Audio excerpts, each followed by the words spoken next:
G'day, Randy here, another video. Welcome to my workbench of horror. You can see, I've seen on the internet, everyone's got tiny workbenches. I haven't. This is out my shed. This is where I mess around with stuff. You can see it's pretty much a disaster. It's pretty much a disaster area. I've got a lot going on. It's got a cramped brain. It's got lots of ideas. Not many of them get anywhere, but I haven't had time for a game, so I thought I'd make a quick video because if you've been following the channel, I have been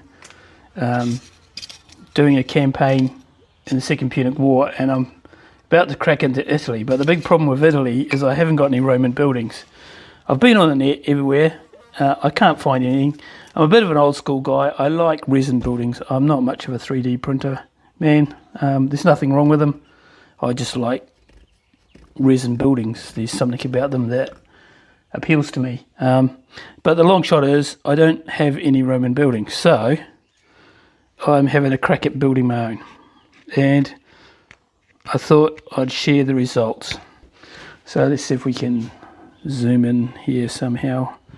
So I had a bit of a think. I'm a bit of a Roman candle man. If you don't know what a Roman candle is, it's an old Guy Fawkes candle we have here. We used to have. You light it, it burns really brightly, but it burns out pretty quickly. And that's me. I get into something pretty fast, but I burn out pretty quickly. But anyway, I have these old monolith buildings. You can't get them anymore. They're fantastic. Removable lids, resin. So I thought I'll get some styrene. I'll cut it the same size as this. I'll cut some simple windows and doors in it, and then I'll put a tile roof on it. Boom, Roman building. Minimum amount of research, maximum amount of enthusiasm. That's what works for me. So here's what I came up with, but then I had an epiphany halfway through. Tile roofs are a real problem. Well, they are for me. And then as I was putting my monolith building away, hello, instant tile roof.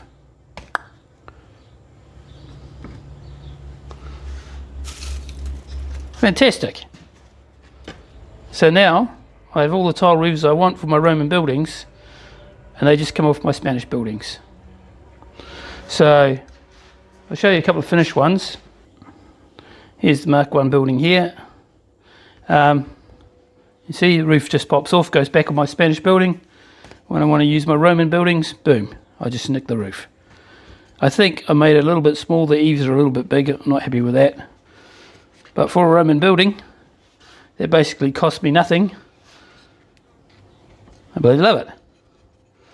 I found some old, built the table out of bits of wood and found a plastic chair and some pots and pans, stuck them on there for a little store. It's come up great. And then here's the Mark II.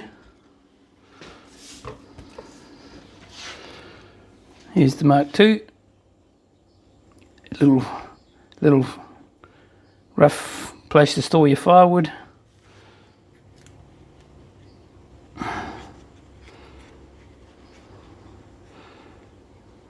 So yeah, very simple. Simple doors, simple windows.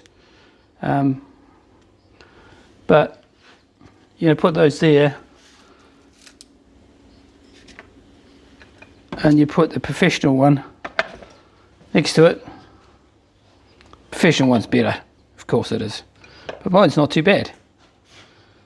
It's okay. So I quite like that.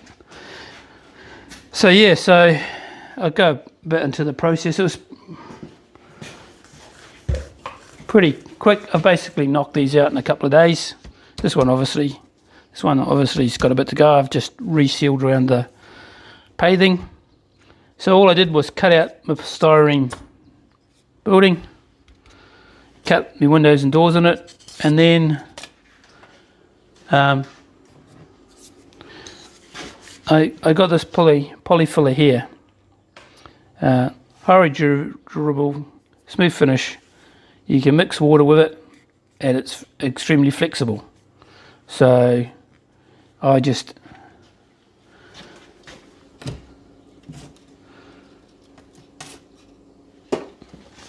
made up a sort of paste with it, and that's what I wipe my walls with.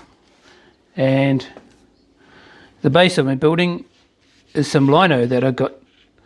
I was working on a building site and there was a guy throwing away some sheets of lino that he wasn't using, so I snaffled one sheet. I wish I'd grabbed a few more. He offered them to me and I was like, oh no, and I'll just use them for an experiment. And I wish I'd got some more now, because I did that. And then you can see over here in the rubbish pile, with me offcuts of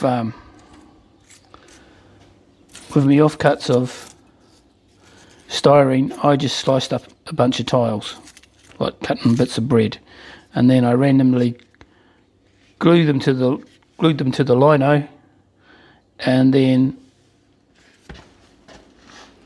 I found the good old stone in my garden, and you give them a squash, and that's what gives them the stony texture. And then again, I just put my paste around and sealed all the gaps, and boom, there you have it, my little Roman village. So I've got 3 buildings so far. This is the 3rd, and then I'm working on a wall section as well to cover one wall, but I've just started that, so hopefully the candle won't burn out before I get to the end of there. I'll chuck them on the table and we'll have a look at them there.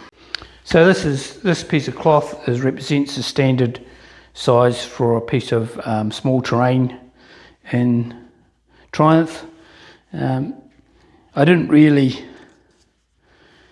being the planner that I am, I sort of sat down and worked out a good size to cut these buildings to fit on that, and I didn't, so you know, my bad. But I'm figuring, you know, if I put a couple in here like that, and perhaps once this one gets finished, it can go in there, and then I get my old small walls,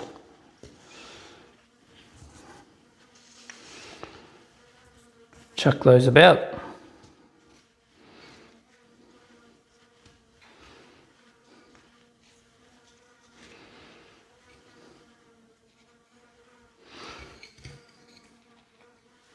And you know, that's not too bad. Roman village. Anyway, it doesn't match up to all the awesome terrain builders on YouTube, but overall I'm kind of happy, and I think it's really light and pretty durable. The glue I used, I should mention a few things. The glue I used was Mod Podge. I don't know if you've heard of that or use it. I think a lot of hobbyists do. I like Mod Podge. I think if you glued these on with PVA, I find PVA shrinks, so it would curl up the edges, whereas Mod Podge doesn't tend to do that. Mod Podge it doesn't tend to shrink, so I like that. And then, as I say, I've just used that filler for my rough stone walls, given a slip slop paint, bit of a dry brush, bit of a staining with the good old marine juice, and we're ready to go. So yeah, just a short video, but thanks for watching. Cheerio.